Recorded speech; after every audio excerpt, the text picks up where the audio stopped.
கர்நாடக மாநிலம் பல்லாரி மாவட்டத்தில் சிறுமியை பலாத்காரம் செய்த வழக்கில் கைது செய்யப்பட்டவர் காவலரை தாக்கிவிட்டு தப்ப முயன்றபோது துப்பாக்கியால் சுட்டு பிடித்துள்ளனர். கூடுதல் தகவல்களை செய்தியாளர் வாசுவிடம் கேட்கலாம்.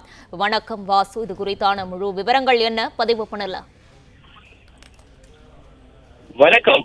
கர்நாடக மாநிலம் பெல்லாரி மாவட்டத்தில் 5 வயது சிறுமியை பலாத்காரம் செய்த வழக்கில் கைது செய்யப்பட்ட வாலிபரை சம்பவ இடத்திற்கு விசாரணைக்காக அழைத்து சென்ற போது ஏட்டுவை தாக்கவிட்டு முயன்ற குற்றவாளி அப்போது தான் மறைந்திருந்த போலீசாரை அவரை துப்பாக்கியால் சுட்டு பிடித்தனர். பெல்லாரி தோரைக்கல்லில் வசிக்கும் தம்பதியின் 5 வயது மகள் கடந்த 13ஆம் தேதி இரவு கடைக்கு சென்றுவிட்டு வரும்பொழுது ஒரு வாலிபர் கடத்தி செல்லப்பட்டு பலாத்காரம் செய்யப்பட்டு உயிருக்கு ஆபத்தான நிலையில் மருத்துவமனையில் அனுமதிக்கப்பட்ட சிறுமி தற்போது உடல் நலம் தேடி வரும் நிலையில் அங்குள்ள கண்காணிப்பு கேமராவில் பதிவான காட்சிகளை அடிப்படையாக வைத்து சிறுமியை பலாத்காரம் செய்த விஜயநகர் மாவட்டம் கமலாபுரை சேர்ந்த மஞ்சுநாத் என்பவரை கொப்பலில் தோரைக்கானல் போலீசார் கைது செய்தனர்.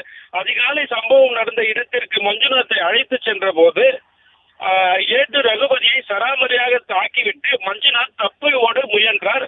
அப்போது அதிர்ச்சியடைந்த உதவி ஆய்வாளர் தாகேஷ் துப்பாக்கியால் வானத்தை நோக்கி ஓரிரு குண்டுகளை வானத்தை நோக்கி சுட்டார்.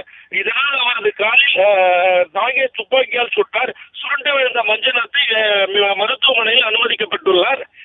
காயமடைந்த ஏட்டு ரகுபதியும் சிகிச்சைக்காக மருத்துவமனையில் அனுமதிக்கப்பட்டுள்ளனர்.